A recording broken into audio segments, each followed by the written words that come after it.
Jangan lupa subscribe YouTube channel Metro TV News dan pastikan untuk menyalakan lonceng notifikasinya. Satreskrim Polres Garut, Jawa Barat menangkap 3 orang yang mengaku sebagai jenderal di Negara Islam Indonesia atau NII. Kepolisian menjerat tersangka yang melakukan makar dengan ancaman pidana hingga 15 tahun penjara.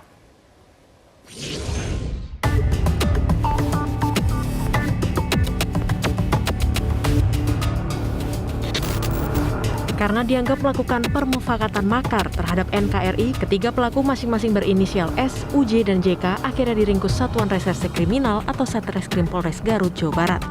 Dari tangan tersangka, petugas mengamankan sejumlah barang bukti seperti bendera merah putih dengan lambang bulan dan bintang, 1 buah mimbar, 1 unit handphone, dan sejumlah pakaian milik para tersangka dengan ciri khasnya Negara Islam Indonesia atau NII. Menurut kepolisian, tersangka berupaya menghasut dan menodai lambang negara dengan menyebarkan propaganda di media sosial.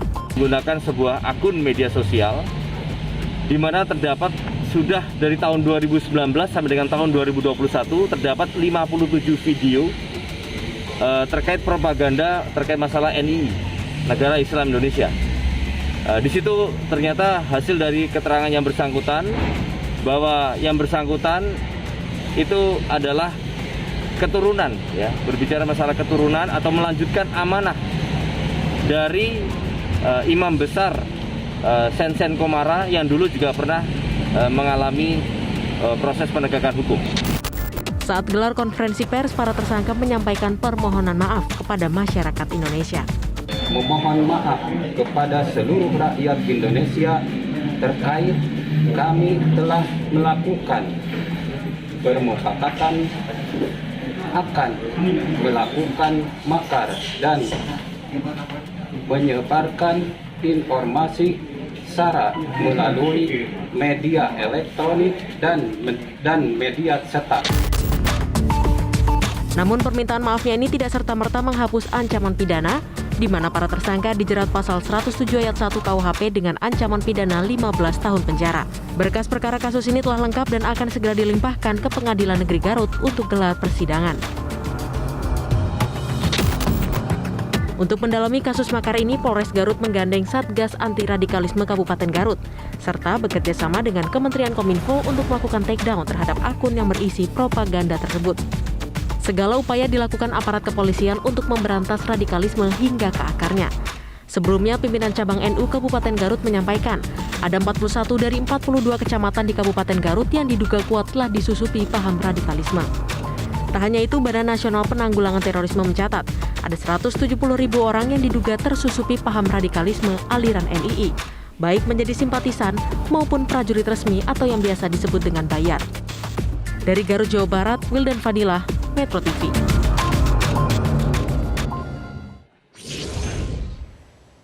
Pemirsa, belum lama muncul temuan PCNU hampir seluruh wilayah Garut terpapar NII. Polisi menangkap 3 jenderal NII karena aktivitas makar seberapa besar dan mengakar jaringan yang mendeklarasikan sebagai Negara Islam Indonesia ini. Dan bagaimana pola gerakannya, kita akan membahasnya bersama Kapolres Garut AKBP Wirdanto Hadicaksono dan juga Direktur Eksekutif Jaringan Moderat Indonesia Bapak Islah Bahrawi. Selamat sore Bapak-Bapak. Kita ke Pak Wirdanto terlebih dahulu. Pak Wirdanto, bagaimana perkembangan penyidikan dari kasus dugaan makar ini? Baik Mbak Fitri dan pemirsa Metro TV sekalian. Jadi untuk penangkapan dari 3 tersangka yang mengaku sebagai jenderal NII sudah kami lakukan sejak bulan Oktober tahun 2021. Karena adanya video yang viral di masyarakat, ada 3 orang yang membawa bendera NII. Nah, untuk saat ini berkas sudah dinyatakan lengkap. Jadi ketiga tersangka ini yang mengaku jenderal ini sudah melakukan langkah-langkah propaganda, mengajak dan menghasut masyarakat untuk masuk ke dalam Negara Islam Indonesia. Di media atau di media sosial atau akun media sosial yang kami temukan ini, itu terdapat 57 video yang sudah disebarkan dari sejak tahun 2019 sampai dengan tahun 2021. Dengan subscribernya berjumlah 317.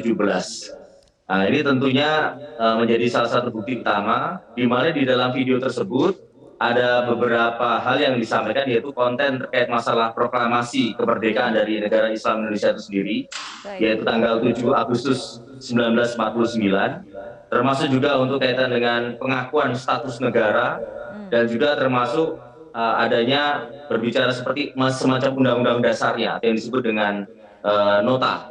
Nah, ini dari ketiga tersangka ini sudah kami tetapkan tadi ada 3 pasal, yaitu kaitan dengan pasal makar, dan kemudian kaitan dengan pasal Undang-Undang ITE, dan juga untuk pasal penghinaan atau pelanggaran terhadap lambang negara. Oke, Pak Wiranto, tadi Anda katakan bahwa aksi propaganda sudah dilakukan sejak tahun 2019, ada di media sosial. Tapi apakah kemudian memang baru sekarang polisi berhasil mengendus dan kemudian menangkap ketiga tersangka ini?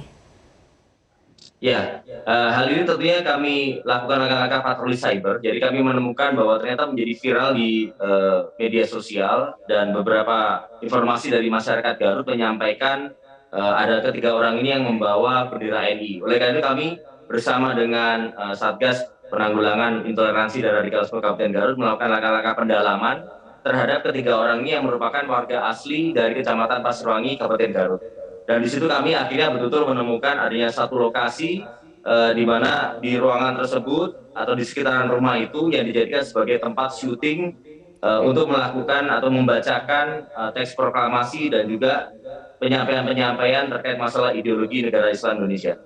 Baik, kita ke Pak Islah. Pak Islah, polisi sudah berhasil menangkap 3 tersangka yang mengaku dirinya adalah Jenderal NII. Sebelumnya kita juga mendapatkan informasi data dari PCNU Kabupaten Garut, ada 41 dari 42 kecamatan di Garut yang tersusupi ataupun disusupi paham NII. Kenapa kemudian paham ini seakan-akan leluasa bergerak di wilayah Garut? Yang harus diketahui oleh masyarakat adalah bahwa NII ini adalah nenek moyang dari semua jaringan organisasi teror yang ada di Indonesia hari ini. Ini adalah embrionya yang kemudian berbeda dengan anak turunannya. NII sendiri kemudian hadir di tengah-tengah masyarakat dalam organisasi tanpa bentuk. Ini yang membuat kemudian kita sulit untuk mendeteksi mereka. Terlebih amaliyah dan ubudiyah mereka ini sangat mirip dengan apa yang dilakukan oleh kaum Nahdien misalnya. Cuma mereka ini kalau di Garut sepanjang sepengetahuan saya dikenal sebagai Islam Baiat. Nah, sebagaimana layaknya sebuah pola organisasi radikal yang ingin merdeka, ingin melawan negaranya sendiri, mereka biasanya memang tidak sabar untuk menunggu momentum revolusinya. Nah, 3 orang yang ditangkap ini memang adalah orang-orang yang tidak sabar untuk melakukan momentum itu. Nah, sehingga mudah kecium.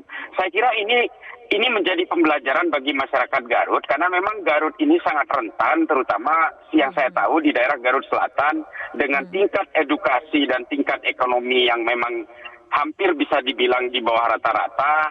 Ini memang akan menjadi rentan keterpaparannya. Nah, sepertinya kelompok-kelompok NII atau Islam Baiat ini memang akan menjadikan Garut sebagai magnitude-nya.